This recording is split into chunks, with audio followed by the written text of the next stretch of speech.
Bom dia a todos. Meu grupo é composto por mim, pelo Breno e pelo João Veríssimo. Nós vamos falar um pouco sobre as células deciduais.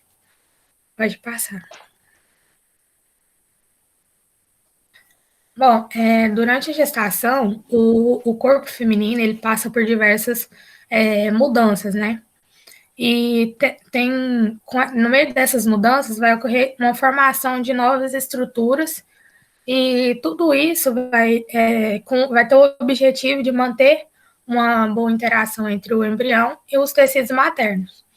Então, antes de tudo, antes de entender quais são essas novas estruturas formadas, eu quero ressaltar uma pequena parte da implantação que o próprio livro traz, que é uma forma assim bem simples.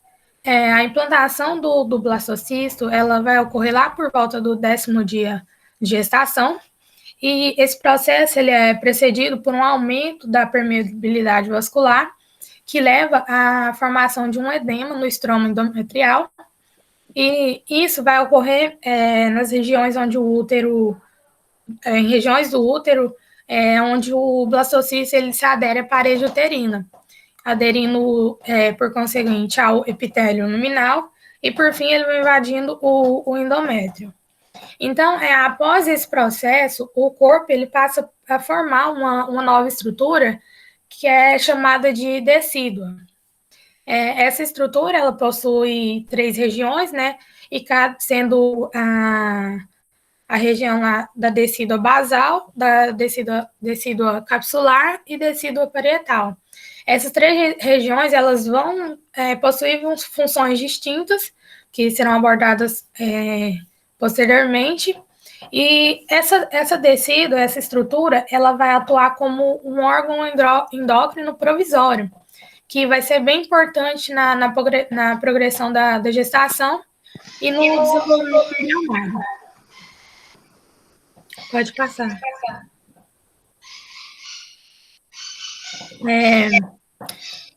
Então, a decídua, ela consiste nessa camada funcional do endométrio gravídico, e ela vai ficar ali entre o saco coriônico implantado e o miométrio, que vai dar origem à parte interna da placenta através do processo de decidualização ou de reação decídua, né?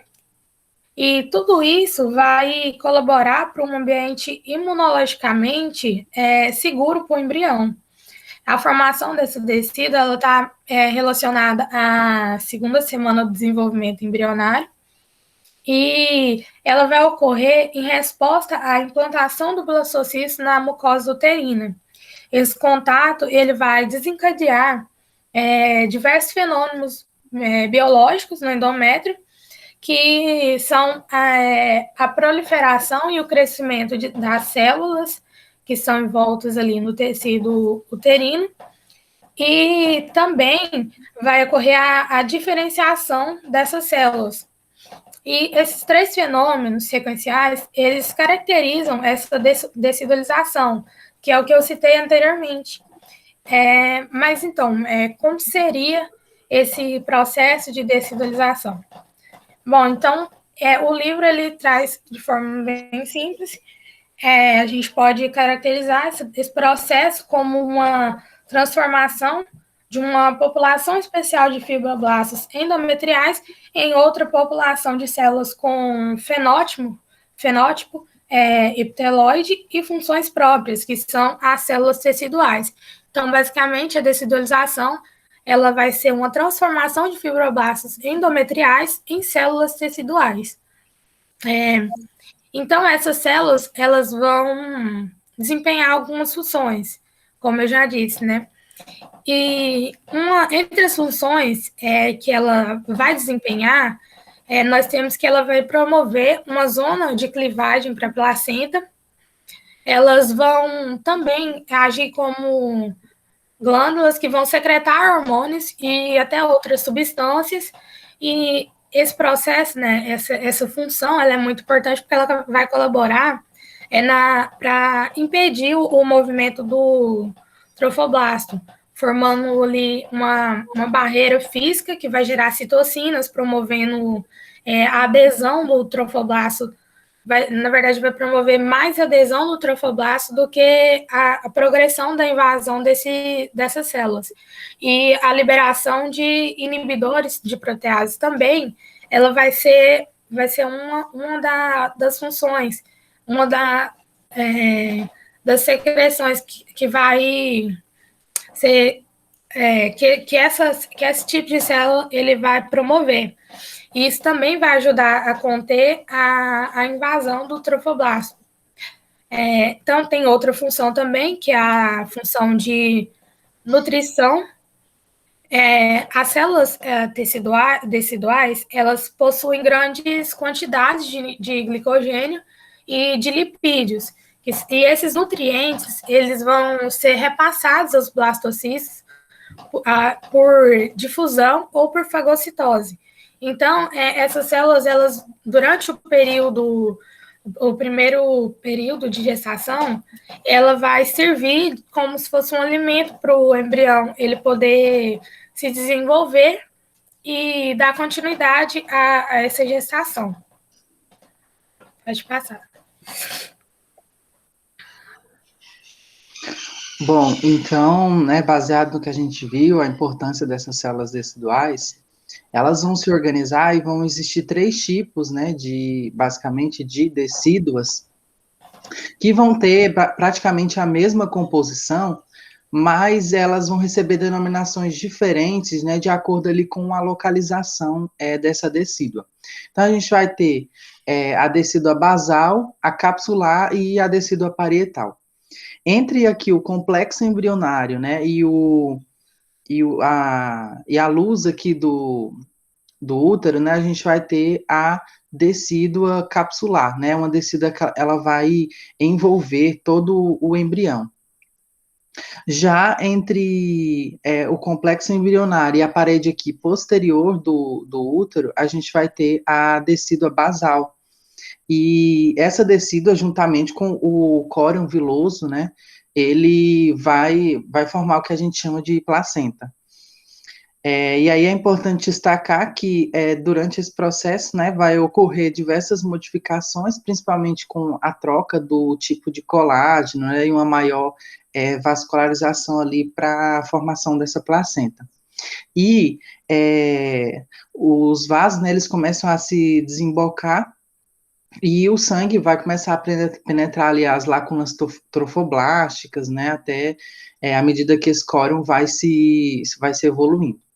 O restante que sobra ao redor aqui do restante do útero é o que a gente chama de decídua parietal, né? E aí é importante destacar também que conforme a gestação ela vai evoluindo, né? Conforme o feto ele vai crescendo, como a gente pode ver nessa segunda imagem aqui, a decídua capsular ela vai se fundir, né, com a decídua parietal. E aí, notem também que, conforme isso acontece, a gente tem uma degeneração dos vasos sanguíneos aqui da cápsula, da decídua capsular, de forma que a maior predominância seria aqui, né, onde ocorre a formação da placenta. Então, esses são os 3 tipos de decídua. E aí, qual que é a composição, né, morfológica dessas decíduas? Né? Basicamente, existem 3 tipos celulares importantes que vale destaque, né, que são as células pré-deciduais, as células deciduais maduras e os fibroblastos endometriais, como a Fabiana falou. As células pré-deciduais, como o próprio nome já fala, né, são células que estão em processo de decidualização. Então, elas vão se diferenciar em células deciduais maduras com o progredir ali da gestação. São células que são mais pequenas, né, comparada às células mais maduras. Os núcleos dessas células, eles se ligam, né, principalmente ali a hormônios, né, o estrógeno. E aí vale o destaque, né, a influência ali do hormônio nesse processo de decidualização.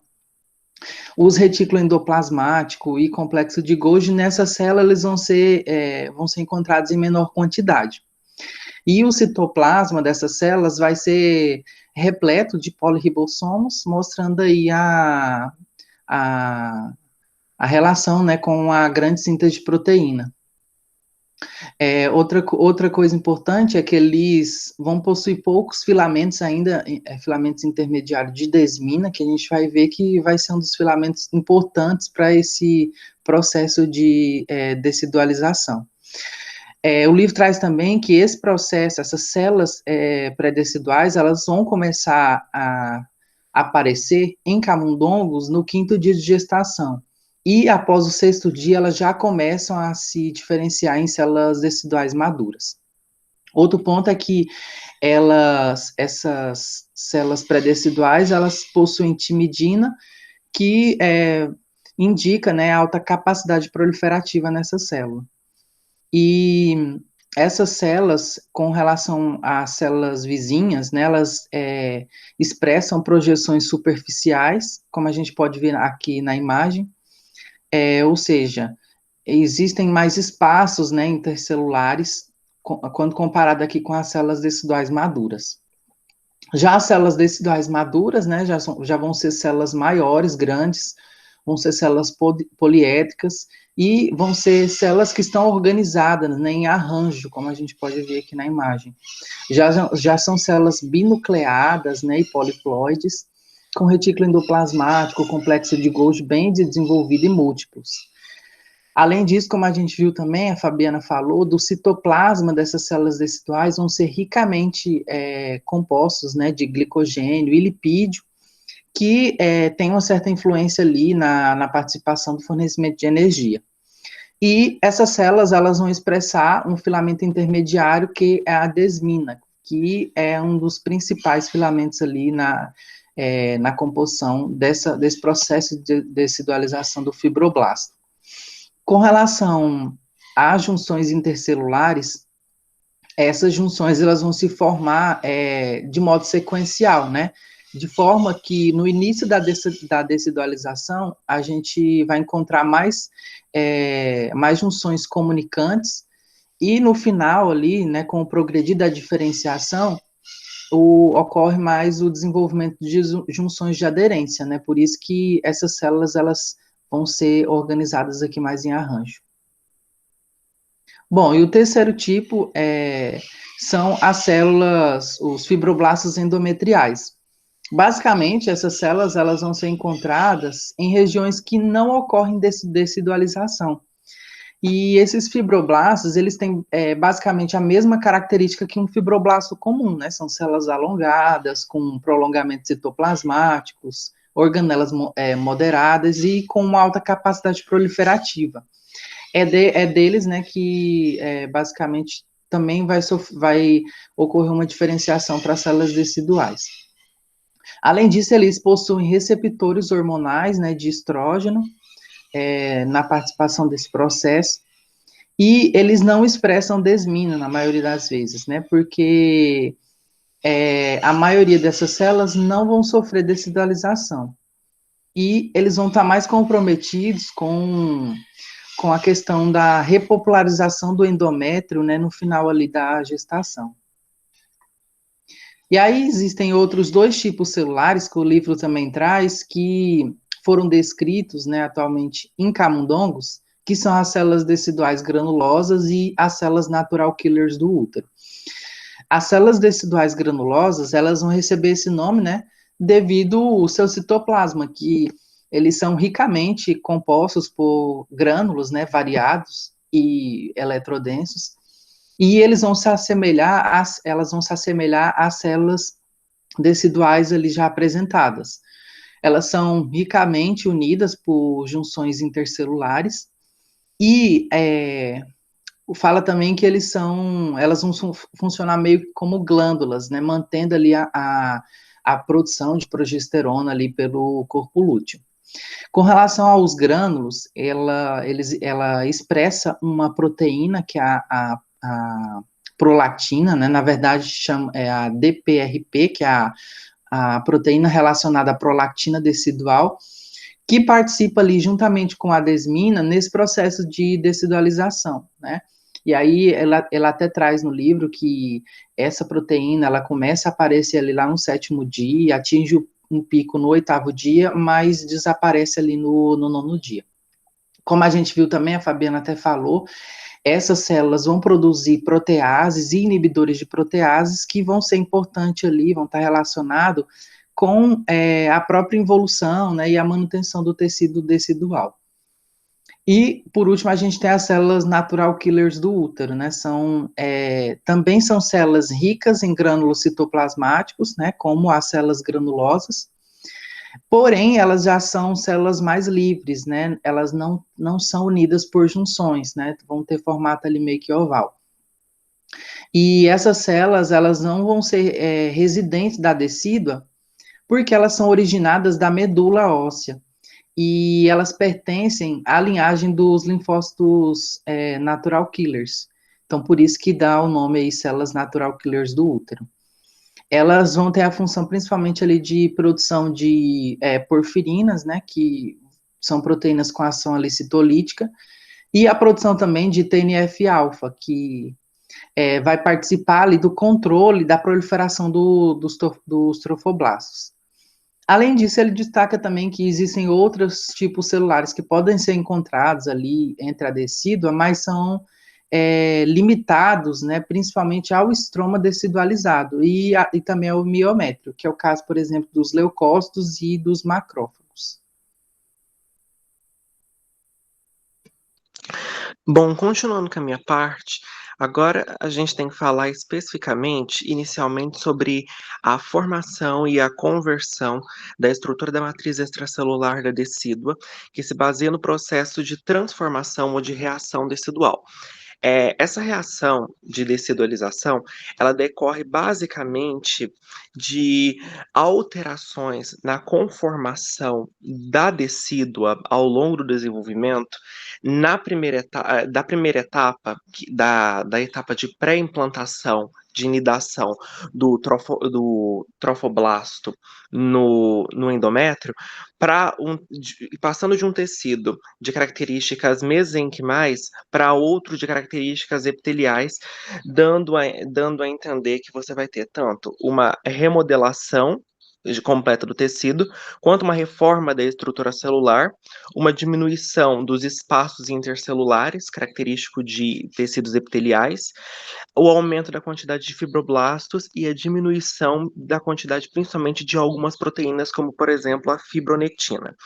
Quando se refere à diferenciação, sobretudo o que acontece é uma diferenciação no padrão, no tamanho e, sobretudo, do formato de células, principalmente fibroblastos, que passam a ser geralmente maiores e geralmente mais redondos e volumosos, dando a entender uma diferença do padrão de colágeno, né, que eles vão produzir no processo de implantação, no processo de implantação e de conversão da decídua na reação decidual.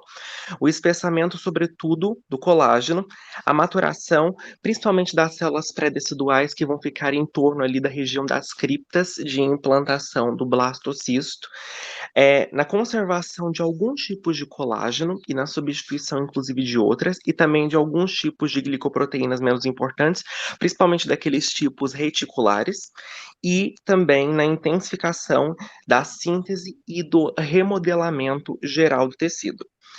A composição da matriz, ela também varia. Nesse ponto, a gente pode considerar que o tecido, antes do remodelamento para características epiteliais, é um tipo de tecido conjuntivo propriamente dito, de tipo denso, mas não modelado, em que vai ter uma quantidade variável de fibras. Então, na verdade, o que a gente vai ter não é a conversão de um tipo de tecido em outro, mas a gente vai ter uma alteração nos espaços intracelulares e também na quantidade de fibras e também na variedade dessas fibras. Na verdade, o que acontece é que esse tecido ele acaba se tornando mais fibroso, mas as células acabam crescendo em torno das criptas, né, para secretarem substâncias que são necessárias para a matriz extracelular. Então, ele acaba se tornando uma espécie de tecido conjuntivo, mais que responsável pela secreção de certas substâncias em certa região. O que você vai ter, na verdade, vai ser o aumento da quantidade geral na matriz de glicosaminoglicanos ácidos, né, principalmente, como já foi dito, a fibronectina, principalmente na matriz, mas há uma diminuição deles ao redor dos fibroblastos novos, um aumento também da quantidade de proteoglicanos e uma diminuição geral, tanto da quantidade de proteínas que ficavam ali naquela região, tipo o decorim e também o ácido hialurônico, que são proteínas de característica mais fina e reticular. Além disso, você vai ter uma notável mudança na concentração de colágeno. Geralmente, isso aconteceu, na verdade, com um experimento com ratos que se observou o início desse processo de decidualização. Você tem a supressão, geralmente, de colágeno tipo 3, mas principalmente do tipo 4, e um aumento da síntese de colágeno tipo 5, que é um colágeno de maior espessura para substituir na matriz extracelular. Além disso, você nota, pelo menos nas primeiras fases do desenvolvimento embrionário, ali no processo de formação do cincício trofoblasto, como é que fala? A síntese de tanto colagenase do tipo 4, que está associado à síntese direta de um tipo específico de colágeno, que é o colágeno tipo 4, é produzida diretamente pelo trofoblasto e por também uma enzima chamada de TIMP3, que também é um inibidor de metalipoproteinases, que são produzidas diretamente pelas células deciduais, que tem como função a inibição de células que produzem principalmente tecido adiposo ali na região, que vai ser posteriormente produzido ao redor das criptas também. Além disso, nessa primeira fase, o importante é a sustentação e agregação do, do embrião que se desenvolve. Então, com o aumento da concentração de colágeno, a gente vai ter um aumento da resistência de maneira progressiva à sustentação desse embrião de maneira mecânica. Pode passar. Agora, se aprofundando um pouco mais sobre os fatores que induzem esse processo de decidualização, o que se observa especificamente na imagem é a agregação de células deciduais maduras ao redor das criptas, com a finalidade da síntese de certas substâncias que vão induzir progressivamente esse processo de decidualização. A decidualização é um processo que ele é muito específico, justamente porque ele se começa especificamente a partir do momento que há contato e sinalização química entre o embrioblasto e as células sinalizadoras da superfície do endométrio. Então, na verdade, ele é um processo que progride de maneira centrífuga ao processo de nidação, é, com a formação da cripta, né? E essa onda progressiva de decidualização que vai da superfície do endométrio até o fundo do estroma do endométrio, ele gera um desenvolvimento citológico diferencial das células ali. Então, na verdade, o que você vai observar a microscópio vão ser células mais superficiais que vão estar diferenciadas em células primeiro pré-deciduais, né, de produção primária de colágeno tipo 4, e depois, posteriormente, quando a anidação já estiver em estágio mais progressivo, já em células mais maduras, poliédricas, de volume maior. Bom, quando se fala de fatores de indução, a gente tem um tipo de sinalização hormonal específico. Essa sinalização hormonal, ela tem ligação direta com os hormônios liberados pelos ovários. E eles são necessários justamente pela recepção do epitélio uterino associado ao processo de nidação. Quando ele acontece, há a conversão de PGs, que são as prostaglandinas, e também a de outros fatores, como, por exemplo, o PAF, que é o fator agregador plaquetário, e outros mais relacionados a processos de desenvolvimento e também de aumento da circulação vascular, como a histamina e o estradiol, além da presença de um gene específico associado diretamente ao processo de nidação, que é o COX-2, já que ele é um gene que produz, né, PGs, e ele é super importante. Com a difusão dessas substâncias e com a presença desses fatores, há sempre o processo de decidualização. A indução Lembrando o seguinte, ela é diferencial justamente porque ela, na verdade, acontece pela difusão de célula a célula. Por isso acontece justamente em forma de onda. As células do estroma próximo ali à cripta de implantação do trofoblasto, eles passam por um processo mais rápido, justamente porque eles estão mais próximos desse processo de difusão que é induzido pela anidação. As células mais distantes geralmente não sofrem influência direta dos fatores que eu já falei, por exemplo, que estão demonstrados aí na seta. As prostaglandinas, que são as PGs, elas atuam de maneira mais eficiente na indução dessas substâncias.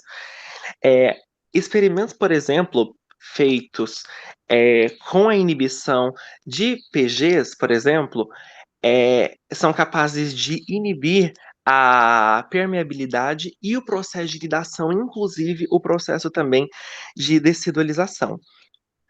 Além disso, quando a gente fala da ciclogenase tipo 2, que é a COX tipo 2, ela é um gene que tem que estar presente nas células deciduais com a finalidade da síntese de PGs e existem pesquisas, inclusive, que elas estão associadas a outros processos que são extremamente importantes, como o processo de ovulação, de fertilização, de implantação e, inclusive, obviamente, o processo de decidualização também. Pode passar. Já referente à continuidade do mecanismo, como é que fala? O artigo base retrata sobre a função específica das prostaglandinas, porque de fato elas são o fator indutor mais importante a nível de enzima que nós temos. As PGs, elas atuam diretamente na conversão de células pré-deciduais em células deciduais maduras, conforme dizem as pesquisas mais recentes, em alterações no metabolismo de cálcio e em alterações também no formato da célula, sobretudo aqueles filamentos ditos intermediários, que são filamentos mais fixos, né? Então, elas alteram diretamente o citoesqueleto. E há indícios de que ela atua via AMP cíclico, que são aquelas moléculas de superfície de membrana que atuam diretamente no processo da transdução de sinais na superfície das células. Além disso, você também tem genes processadores que estão diretamente desenvolvidos não com o processo de conversão das células, mas com um processo de potencialidade para anidação do trofoblasto. Entre eles, você tem o LIF, que pode ser traduzido para Leukemia Inhibitory Factor, né, que é um fator de adentramento epidermal, e também você tem o EGF, que na verdade é uma classe de vários tipos de enzima, mas o caso que mais se destaca, inclusive, é o HB-EGF, que é um gene associado ali a... Ele pode ser traduzido como Heparin Bringing EPG, né, que na verdade ele é um gene associado também a um fator de crescimento epidermal. E esses dois genes, eles são o primeiro, né, o EGF, ele é produzido principalmente no estroma endometrial, o segundo, ele já é produzido mais por glândulas uterinas, e ele está associado à adesão direta do blastocisto, eles têm que estar presentes no processo de inidação. Inclusive, se eles forem inibidos, é importante ressaltar que eles são fatores de crescimento e de adentramento epidermal do trofoblasto no interior do endométrio durante o processo de formação do sincicioblasto. A presença deles leva, por exemplo, à produção de plasminogênio e também de uma molécula de enzima conhecida como MMP9, que tem por finalidade degradar a matriz em contato com o sincicioblasto para permitir a entrada do trofoblasto dentro do endométrio, torna ele receptivo. Pode passar. E em último caso de análise, eu mostro essa imagem aqui que tem por finalidade retratar todos os fatores associados à anidação, né? Você tem o blastocisto. Ao processo de anidação do blastocisto, você tem a sinalização na superfície ali das células do endométrio. Esse processo ele é desencadeado e permitido justamente pela presença do LIF e do EGF. Enquanto isso, você tem o início da regulação e da mutação de mudanças a partir do epitélio, que são induzidos justamente por aquilo que aparece no interior ali, no estroma, que é o gene COX-2. A presença do gene COX-2 gera uma regulação da produção de prostaglandinas, que tem por finalidade, né, esses PGs, o início da modulação e da conversão das células pré-deciduais em células deciduais no interior do estroma. As primeiras células a serem transformadas são as células da superfície, né, as células da superfície ali em contato com a cripta de implantação, e posteriormente essa onda vai progredindo e difundindo de célula a célula. Na verdade, nessa primeira fase do desenvolvimento, o que você nota é uma verdadeira confusão de células, né? É um verdadeiro conjunto de várias camadas de células que na superfície elas estão mais desenvolvidas e em regiões mais profundas do estroma elas ainda são células pré-deciduais a serem desenvolvidas. Pode passar. E essas são as nossas referências. Obrigado.